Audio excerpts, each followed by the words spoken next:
todos, eu sou o pastor Ricardo Guedes da igreja Betel em Carapicuíba, São Paulo. Esse é o nosso canal oficial, então se inscreva no nosso canal, deixe o seu like, compartilha para todas as pessoas, ative o sininho, tá certo?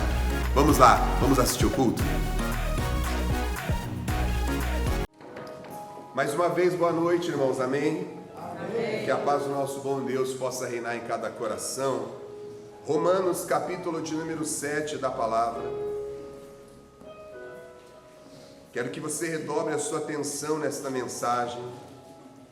Tenho certeza que falará muito forte ao nosso coração.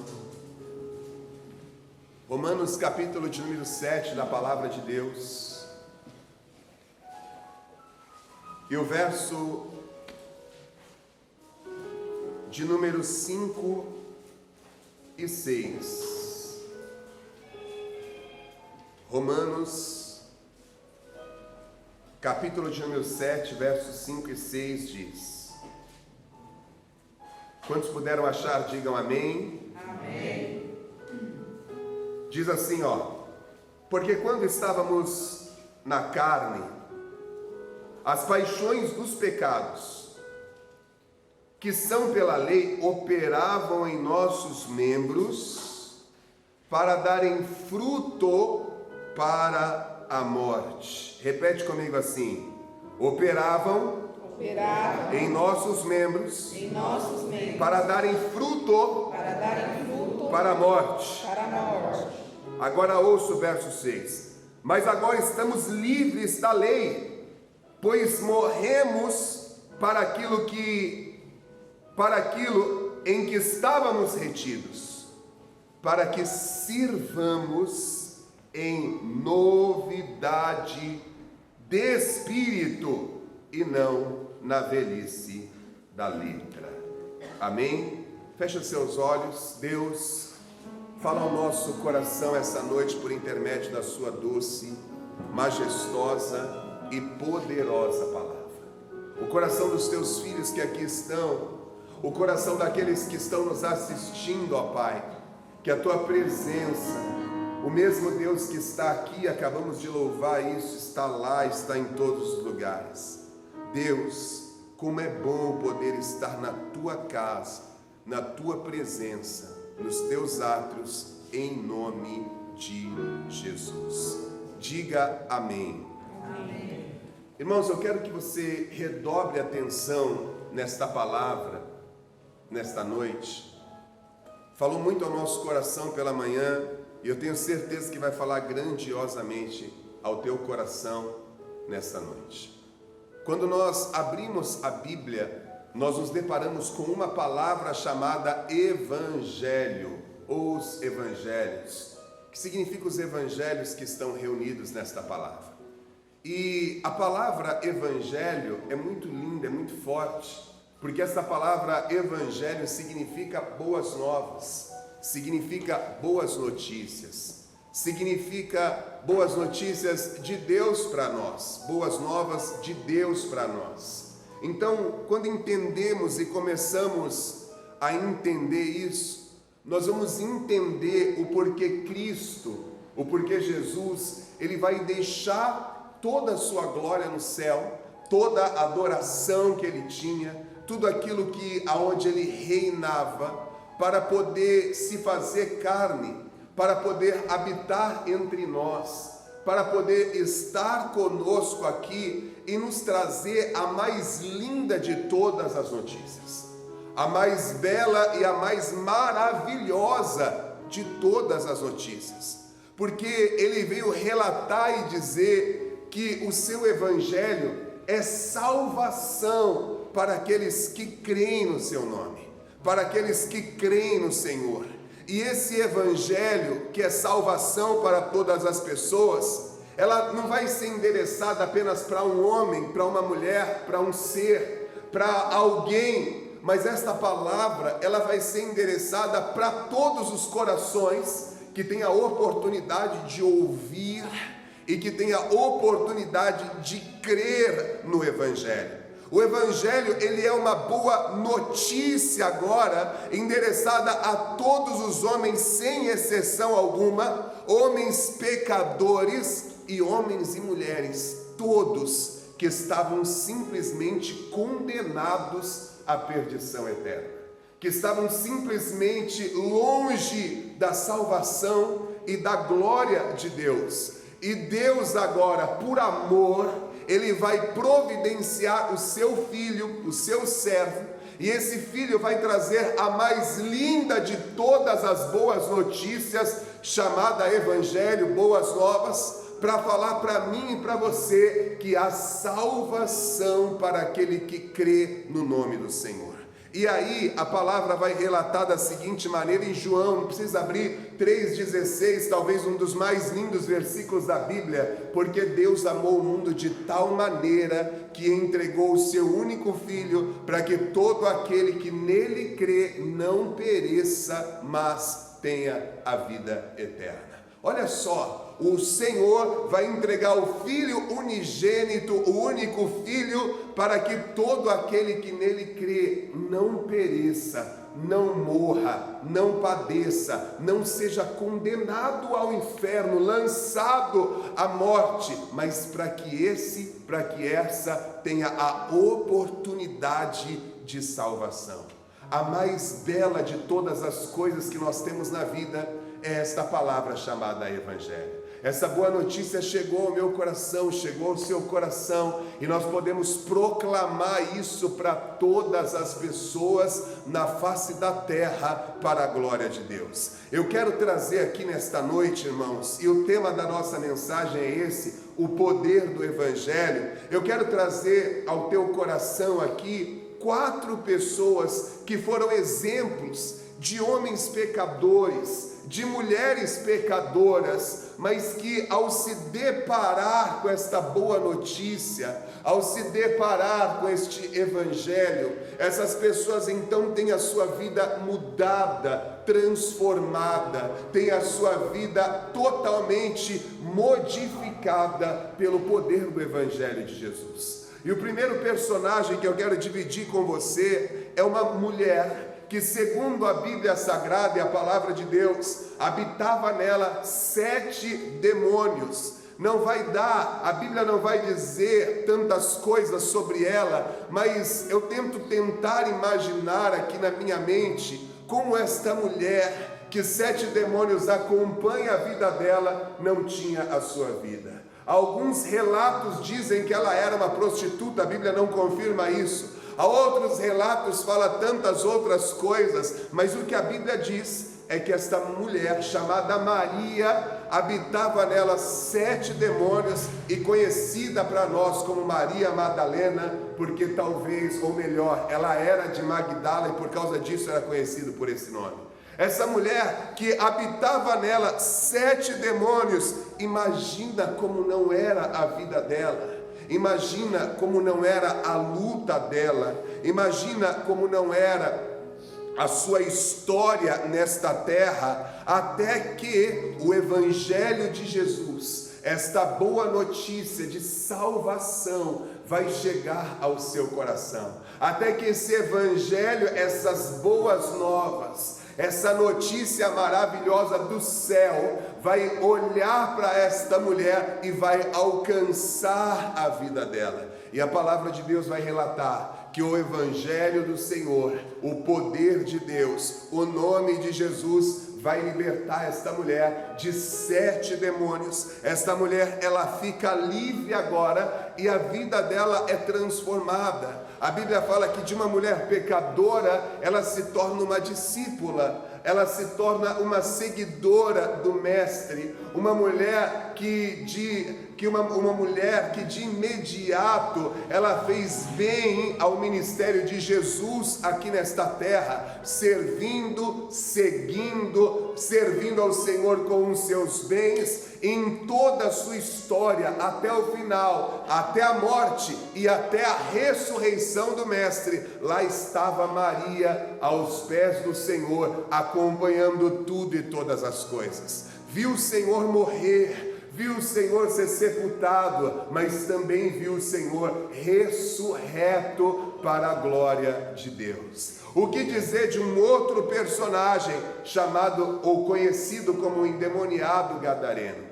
Um homem que não tinha vida própria, um homem que vivia dentro dos cemitérios, um homem que diz a Bíblia que habitava uma legião de demônios, porque o príncipe deste mundo é Satanás. O mundo está no controle das trevas. O mundo, diz a Bíblia, jaz no maligno. E agora essa legião de demônios habita nesse homem conhecido como gadareno, e fazendo com que ele vivesse nu por aí, com que se automutilasse e se autodestruísse. Um homem agora que não tem o seu juízo perfeito, um homem agora que prenderam ele. Os homens tentaram, vamos prender ele para ver se sossega, vamos tentar resolver o problema dele, porque ele tem atormentado a nossa cidade, e ele tem atormentado a si mesmo, tentando se matar, se dilacerar, fazendo tantas coisas.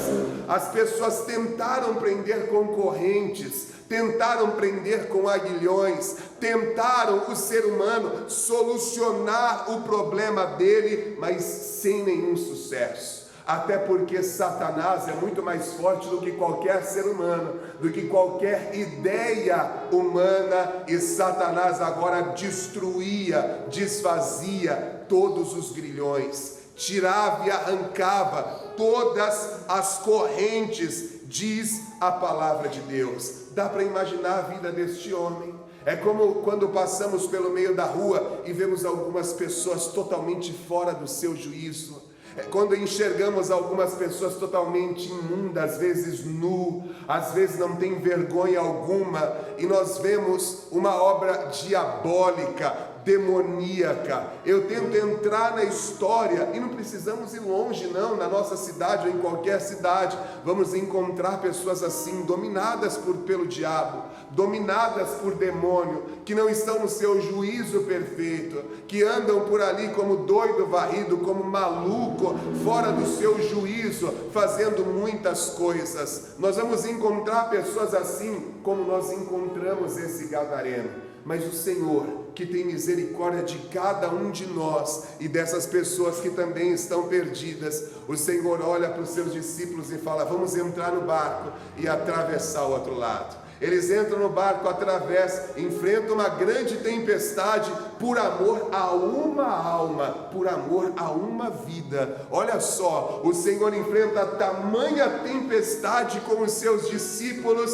por amor a uma pessoa. E aqui eu quero abrir um parênteses e dizer como você é especial para Deus e como o Senhor, Ele nos ama de uma maneira muito especial para a glória do Pai. Nós enxergamos aqui, até porque os gadarenos, irmãos, era menosprezado e desprezado pelos judeus, mas para Jesus não, porque Ele ama uma alma. É o bom pastor que deixa as 99 e que sai atrás daquela uma que está perdida, até poder encontrar, até poder achar, para a glória de Deus. Quando Ele coloca os seus pés na ilha dos gadarenos, lá vem aquele possesso, lá vem aquele homem cheio de demônios. Os demônios agora que tomam conta da vida dele, se prostra, aquela legião se prostra perante o Senhor Jesus, e logo vai dizendo para o mestre, para o Filho de Deus, ele vai reconhecendo: o que viestes fazer aqui, ó Filho do Altíssimo, ó Filho de Deus? Vieste, preste atenção nesse detalhe, vieste nos atormentar antes do tempo, porque chegará hoje Jesus é amor, hoje Jesus é perdão, hoje Jesus está de braços abertos para os pecadores, mas chegará a hora que Ele será justiça, e a primeira justiça que Ele vai fazer no julgamento é destruir Satanás, todos os seus demônios e também aqueles que não creem na salvação, lançar no lago de fogo, destruir para todo sempre porque naquele dia ele será justiça. Mas os demônios sabiam que ainda não estava no tempo. E olha o que os demônios diziam agora para o mestre: o que viestes fazer aqui? Vieste nos atormentar antes do tempo? E o Senhor, sem querer diálogo e conversa, vai logo expulsando, arrancando, expelindo todos os demônios. E aquele homem agora recebe a libertação. Aquela legião sai daquele homem, entra nos porcos, e os porcos caem no precipício. Jesus liberta a vida daquele homem. Agora, o que é muito interessante nós pensarmos aqui, a boa notícia chegou para ele, o evangelho chegou para ele. Aquele homem que não tinha força alguma contra toda aquela legião de demônios, agora ele não está mais nu, diz a palavra de Deus. Agora ele não está mais maluco, varrido, doido.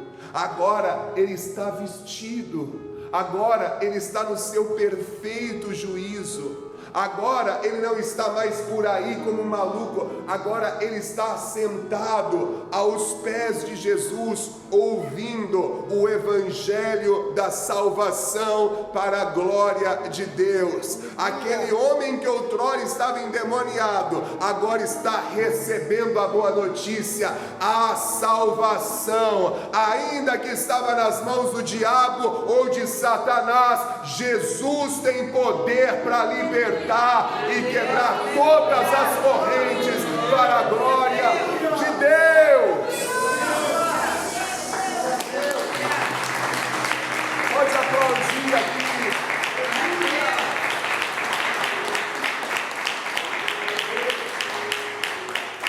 Tem glória a Deus aqui comigo hoje. Irmãos, escute. As pessoas daquela cidade tiveram prejuízo, os porcos foram precipitados, e as pessoas daquela cidade estão dizendo para Jesus: vai embora. Consegue entender isso? As pessoas estão dizendo para o Salvador, para o Messias, para aquele que tem misericórdia, para aquele que veio trazer a mais boa e a mais bela de todas as notícias para nós. As pessoas daquela cidade estão dizendo: vai embora. Não queremos a sua presença aqui, não queremos o Senhor aqui, não queremos trazendo prejuízo para nós. As pessoas daquela cidade preferiam mais a presença daquela legião de demônios no Gadareno do que a presença do Salvador, do que a presença do Messias, porque o Evangelho, ele traz transformação. Evangelho que é evangelho traz transformação. Evangelho que não transforma a vida da pessoa não é o evangelho de Jesus. O evangelho que não transforma a vida de pessoas não é o evangelho de Jesus. Um terceiro personagem que eu quero trazer para você, o poder do evangelho, é um homem publicano. E o que significa essa palavra publicano? Essa palavra chamada publicano era um judeu que conseguiu o direito dado por Roma para poder cobrar impostos do seu próprio povo, dos seus próprios compatriotas para Roma. Um homem chamado publicano, conhecido como publicano, era considerado pelos judeus um verdadeiro traidor da sua nação, um verdadeiro traidor do seu próprio povo, da sua própria fé, do seu próprio Deus.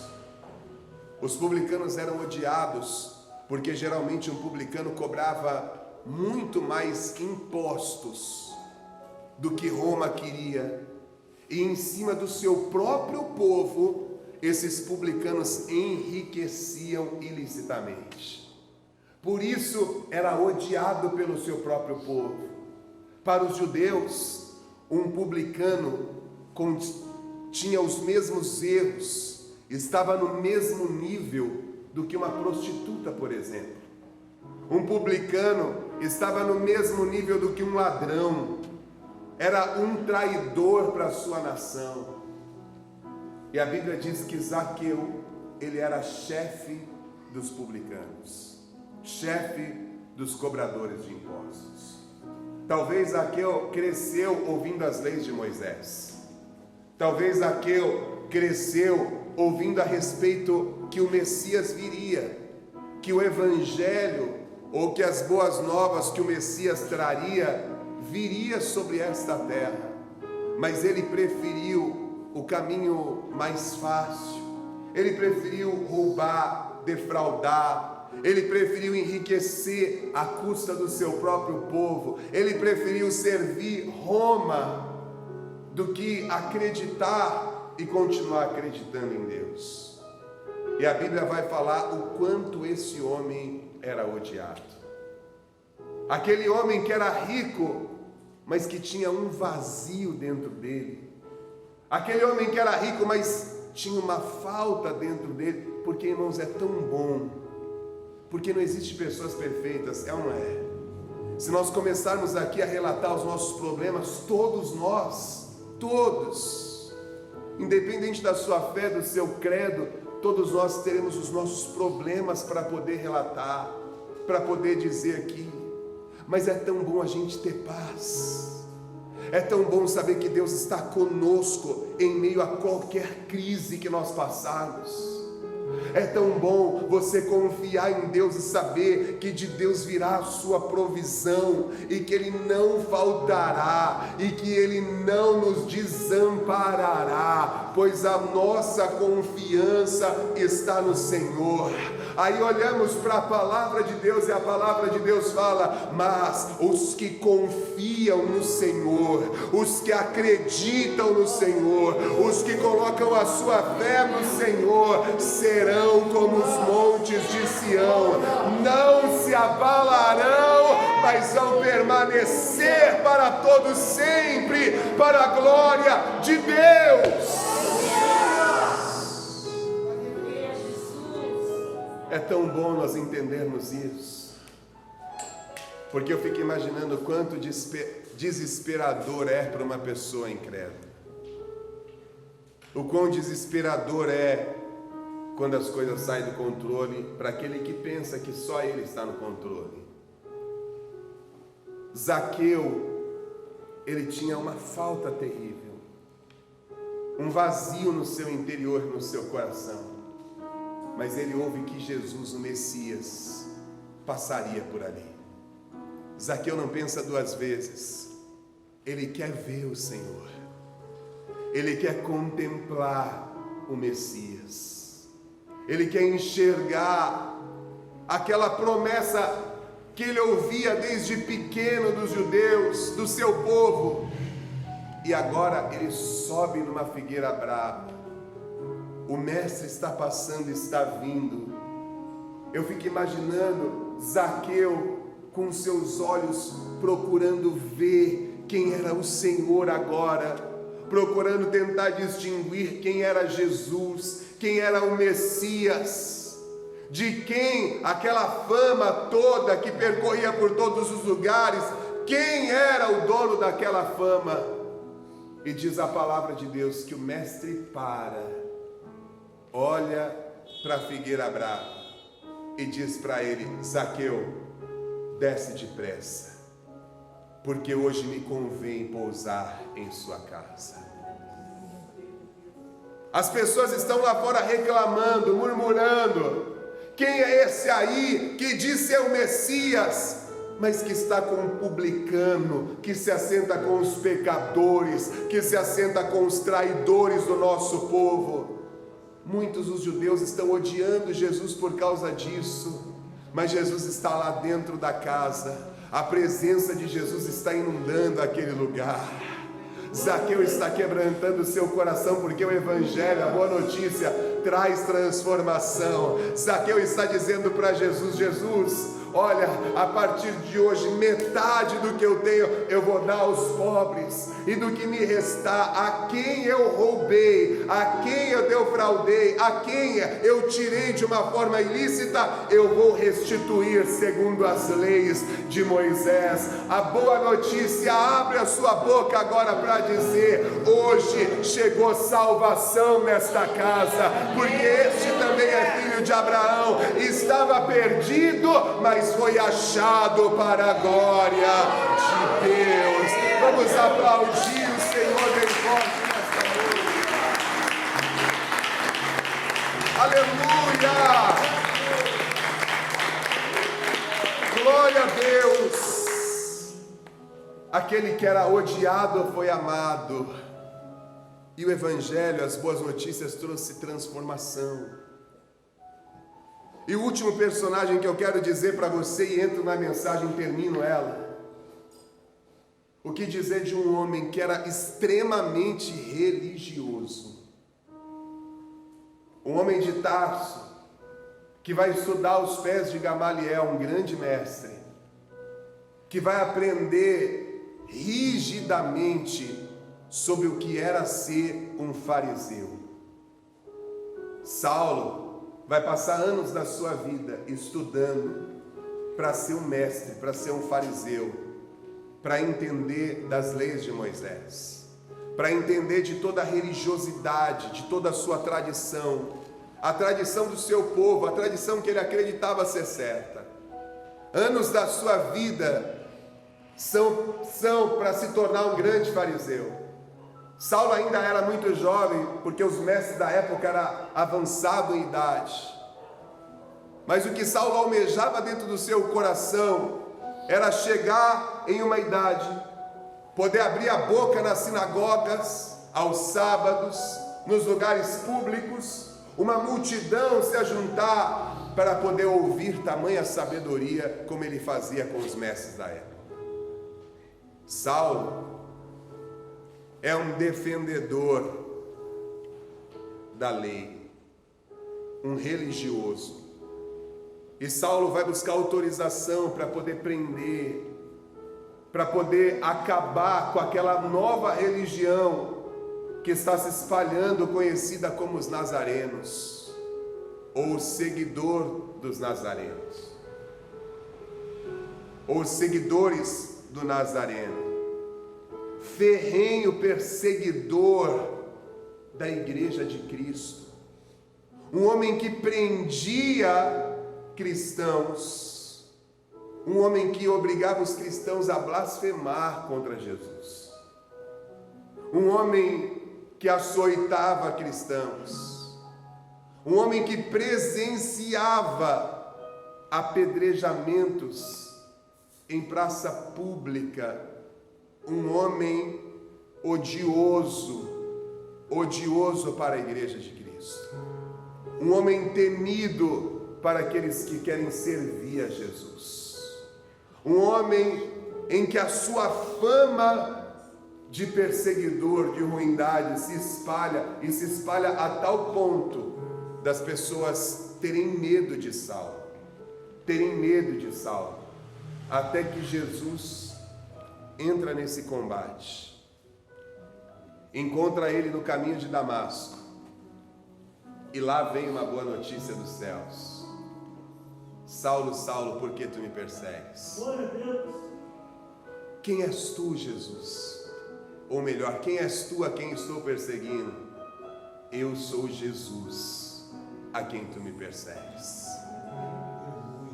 Cego vai para uma casa, Jesus manda Ananias lá, vai lá e fala para ele o quanto ele vai padecer pelo meu nome, o quanto ele vai me servir. E de um perseguidor passa anos da sua vida pregando, anos da sua vida levando o Evangelho, aquela boa notícia que o alcançou. E aí eu quero voltar para esse texto que ele mesmo, inspirado pelo Espírito Santo, vai escrever agora para a igreja de Roma. Talvez se lembrando do seu próprio passado, ele vai dizer aqui: porque quando estávamos na carne, as paixões dos pecados, que são pela lei, porque ele seguia a lei, operava em nossos membros para darem fruto para a morte. Olha o que ele está dizendo, que o religioso, que o pecador, que o prostituto, ele está dizendo que o endemoniado, todos esses morreriam e morreriam para a morte, seriam condenados ao inferno. Estavam sem a boa notícia de salvação, e ele vem relatando aqui, operava em nossos membros para darem fruto para a morte. Mas agora que a boa notícia nos alcançou, agora que o Evangelho nos alcançou, agora que a palavra de Deus nos alcançou, olha o que ele diz: pois morremos para aquilo em que estávamos presos, retidos, para que sirvamos em novidade de espírito, para a glória de Deus. Antes estávamos presos, antes estávamos na paixão dos nossos membros, do nosso corpo, e certamente morreríamos, mas agora o Evangelho e a Boa Nova nos trouxe salvação para a glória de Deus. A salvação, há uma boa notícia para esta terra, há uma boa notícia para esse tempo, há uma boa notícia para todas as pessoas,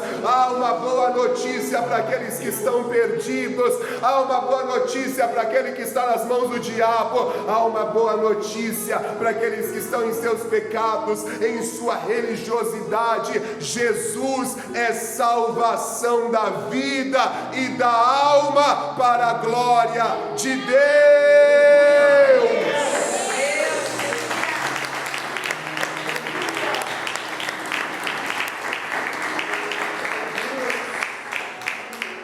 O perseguidor vai se transformar e vai se tornar em o maior pregador do Novo Testamento da história do cristianismo, ganhando muitas e muitas vidas para Jesus, levando esta boa notícia que alcançou o seu coração a todos os outros corações também. O Evangelho, as boas novas. Eu dei esses 4 exemplos aqui, irmãos, para dizer para você, olhando nos seus olhos, e olha aqui para mim, por favor, eu quero trazer para você que o Evangelho é a maior e a mais bela notícia que alcançou o nosso coração. Eu não estou falando de religiosidade, porque tem tanta gente dentro das igrejas hoje, mas preso em religiosidade. Eu estou falando para você que o Evangelho é a maior e a mais bela de todas as notícias do nosso tempo.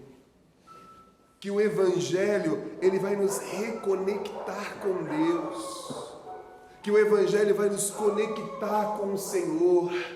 Vai nos deixar ligados em Deus. Que o Evangelho vai nos fazer membros do corpo de Cristo nesta terra. Membros da igreja do Senhor nesta terra. O Evangelho, ele vai nos apresentar um perdão que nos coloca de pé, um perdão que vem para nos perdoar de todos os nossos pecados, de todas as nossas falhas.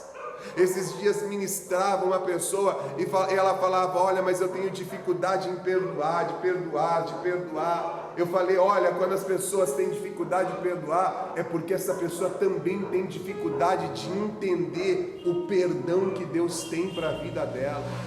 Não importa o pecado, a falha, o erro, não importa nada, se a pessoa se arrepender de todo o seu coração, há perdão em nome de Jesus. Lembra do ladrão na cruz, um homem que merecia aquilo, mas vai clamar pelo Senhor, e Jesus vai dizer: hoje mesmo tu estarás comigo no paraíso.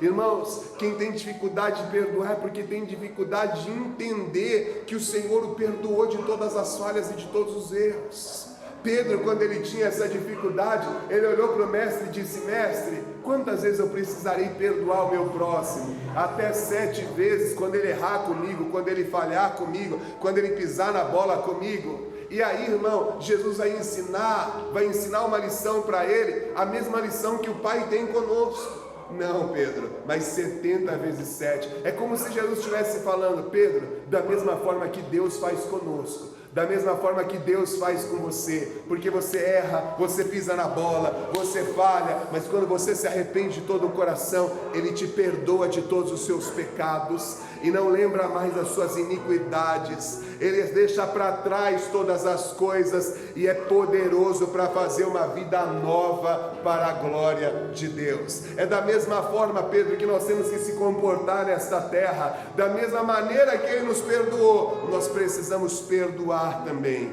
O Evangelho, ele nos reconecta com o Espírito de Deus, ele traz o Espírito de Deus para o nosso coração, porque a igreja estava reunida e orava e esperava a promessa de Jesus, que é o Espírito Santo de Deus. E o Espírito Santo de Deus, irmãos, escute aí essa palavra: o Espírito Santo de Deus, ele vai nos recriar todos os dias. O Espírito Santo de Deus, ele vai nos criar nova criatura, novo ser, novo homem, nova mulher.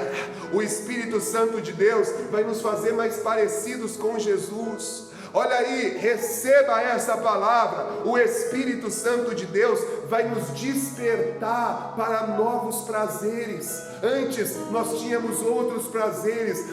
O meu prazer antes era beber, pastor, era me prostituir, era estar numa balada. O meu prazer antes era adulterar, era fazer tal coisa, era andar dessa forma. Mas aí o Espírito Santo que vai penetrando dentro de nós, ele vai fazendo crescer dentro de nós novos prazeres na vida. O Espírito Santo vai recriando dentro de nós novas ambições. Nós vamos tendo agora novos contatos, nós vamos tendo uma nova maneira de viver, até que nós vamos ser usados para levar essa boa notícia a outros homens, a outras mulheres, e levar para essas pessoas que têm vida de Deus para elas também, e assim alegraremos o coração de Deus nesta terra, em nome de Jesus. Glória a Deus.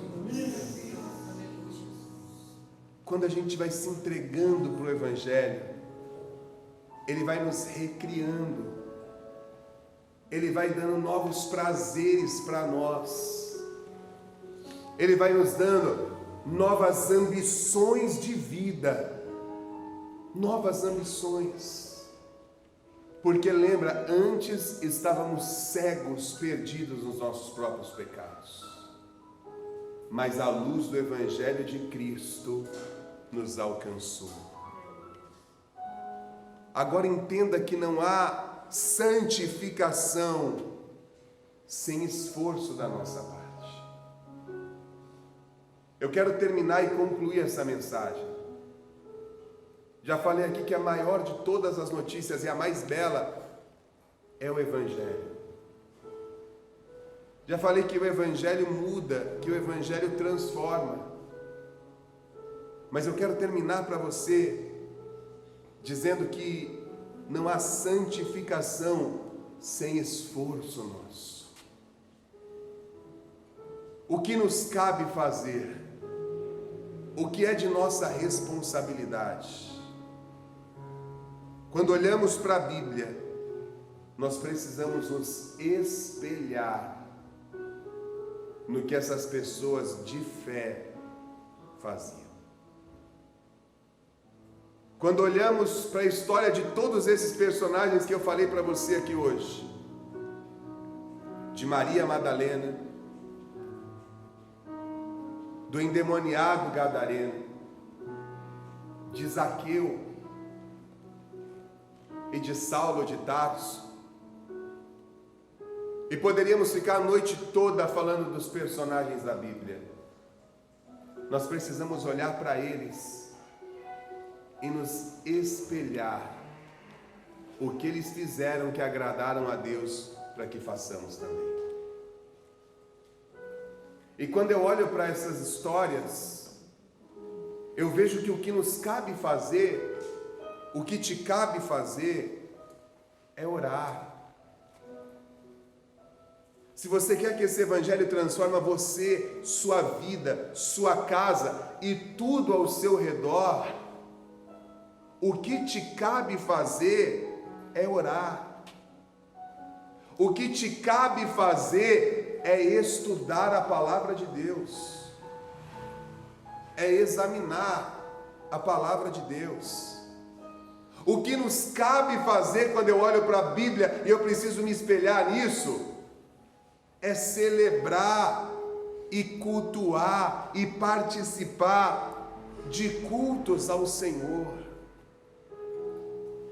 Quando eu olho para a Bíblia, eu preciso me espelhar em cantar hinos de adoração a Deus.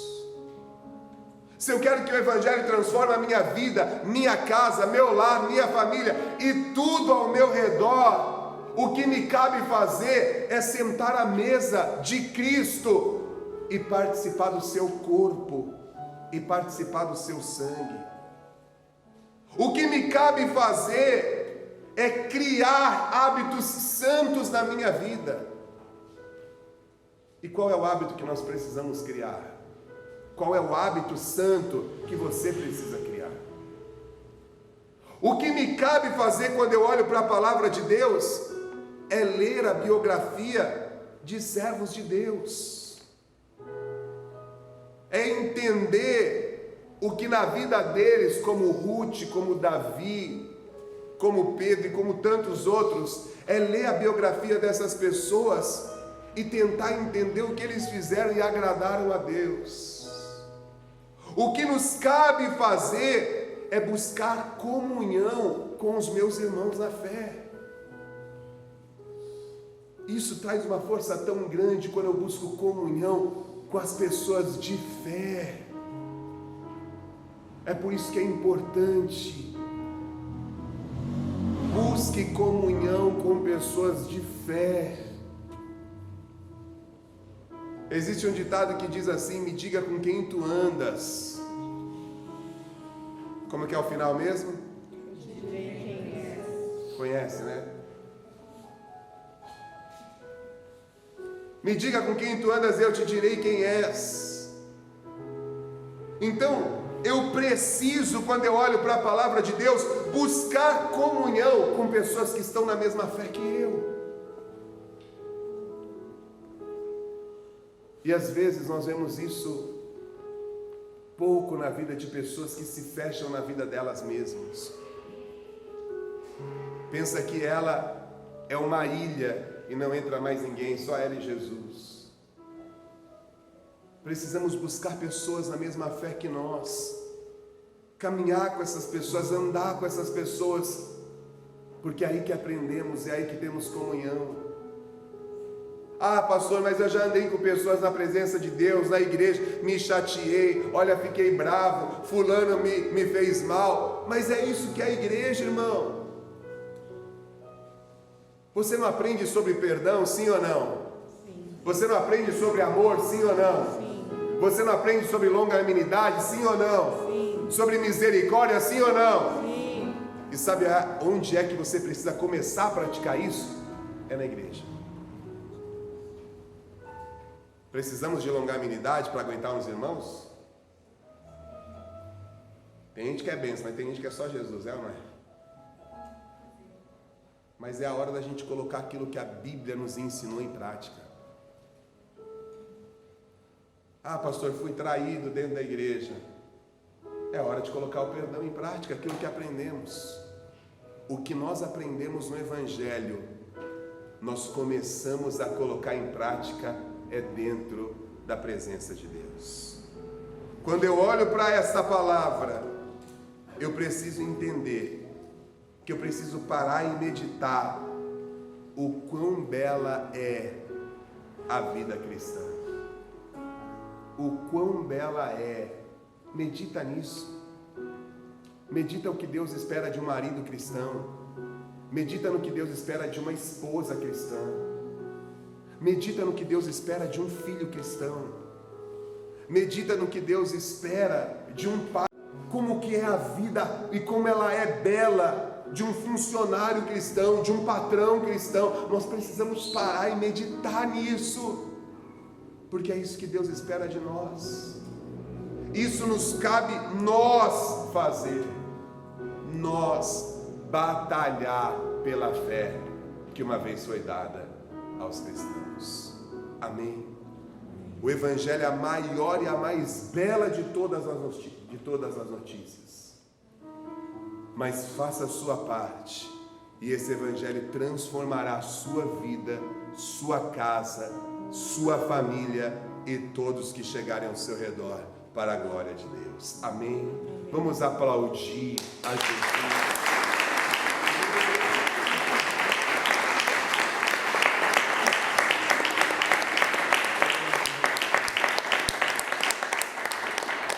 Eu quero te convidar a orar nesta noite. Fica de pé no seu lugar. Eu quero que você se sinta livre, menos chegar perto de outras pessoas, que nós estamos seguindo todas as regras de lei. Mas se você quiser se ajoelhar, se você quiser ficar de pé, pastor, eu quero ir no altar, me ajoelhar, posso? Fica à vontade. Eu quero que nesse momento de oração você abra o teu coração, você ore a Deus, você clame pelo Senhor. Então feche os seus olhos e vamos entrar na presença dEle. Soberano Deus e eterno Pai, Deus de nossas vidas e Deus de nossas almas, a quem amamos, a quem adoramos, a quem engrandecemos. Perto está o Senhor daqueles que invocam o seu nome. Oh Jesus, tua palavra diz que aonde houver 2 ou 3 pessoas, em teu nome o Senhor estará no meio de nós. E como podemos sentir a sua presença aqui. Que palavra maravilhosa nós ouvimos hoje, para já colocarmos em prática hoje mesmo nas nossas vidas. Evangelho é boa notícia, Evangelho é a vontade de Jesus para nós. Evangelho não é a vontade do homem, não é a vontade da mulher, não é a vontade do pastor. O Evangelho é a vontade de Jesus para a igreja. Oh Deus, e a tua vontade é nos libertar, porque a tua palavra fala: se o Filho vos libertar, verdadeiramente sereis livres. Então, em nome de Jesus, que as correntes agora, que todo o poderio das trevas, do mal, de Satanás, toda obra de demônios e do diabo, em nome de Jesus, toda a possessão, em nome de Jesus, todo o trabalhar do inferno, em nome de Jesus, toda a macumbaria, toda a inveja, toda a praga do mal, em nome de Jesus, sai agora, seja quebrado, seja destruído na autoridade de Jesus todo o poder do maligno, todo o poder de Satanás, toda morte, todo desejo de morte, toda tristeza, toda angústia, toda falta de toda vontade de chorar excessivamente sem motivos. Em nome de Jesus, seja quebrado, seja desfeito agora, em nome de Jesus, que saia e não volte nunca mais, bata em retirada, para a glória de Deus. A tua vontade para nós é que as famílias sejam abençoadas. Benditas serão todas as famílias em teu nome. Então, meu Deus, que cada lar, que cada família agora seja alcançado pela sua presença. pelo poder do seu evangelho, da sua palavra. Que cada lar, que cada marido, que cada esposa, que cada filho, que cada filha, as notícias dizem que por causa da quarentena o número de divórcio está aumentando. Deus, que isso seja quebrado, desfeito e destruído de todas as famílias que te temem, meu Pai. Que esse marido ame a sua mulher, assim como Cristo amou a igreja. Que esta mulher ame o seu marido como a igreja ama o Senhor. Que esses filhos amem os seus pais. Que esses pais amem e não irritem os seus filhos. Deus dê sabedoria para cada lar, para cada família, porque o Senhor é um Deus de família. Ah, Senhor dos céus, Senhor da terra, estamos vivendo em um tempo com tantas doenças psicossomáticas, são tantos medos, são tantas fobias, depressão, angústias. Vai arrancando isso agora, Jesus. O Senhor tem uma boa notícia chamada Evangelho de salvação, Evangelho de libertação. Em teu nome há poder de libertar, em teu nome há poder para curar, em teu nome há poder para transformar. Então transforma aquele que está vazio. Assim, meu Pai, como o Senhor entrou no coração de Zaqueu, entra também nesses corações aqui hoje, meu Deus. Ah, Senhor, colocando por terra todos os males, colocando por terra todas as coisas, fazendo morada, fazendo morada, fazendo morada. Ah, Deus Todo-Poderoso, agora. Oh, aleluias. Oh, aleluia, aleluia, aleluia. Pai das luzes, nós te glorificamos. Em teu nome a salvação. Que a igreja possa proclamar exatamente isso, a salvação para quem crê em Jesus. Que a gente possa meditar na beleza da vida cristã e saber que quando terminar aqui, nós estaremos com o Senhor no céu para todo sempre. Deus poderoso, nos ajuda a ver, a enxergar e a crer na salvação todos os dias. Pai Santo, querido e amado, visita a tua igreja e o teu povo, faz morada, Senhor, ao ponto que esta pessoa acorde todos os dias, acorde todos os momentos, acorde todas as manhãs, trazendo à memória as boas notícias, as boas novas e o poder que o Evangelho tem ao nosso coração. Meu Deus, abençoamos cada vida aqui nesta noite, em nome de Jesus. Cada pessoa que nos assiste em teu nome, em nome de Jesus. Amém e graças a Deus. Amém. E vamos aplaudir a Jesus em forte. Glória a Deus.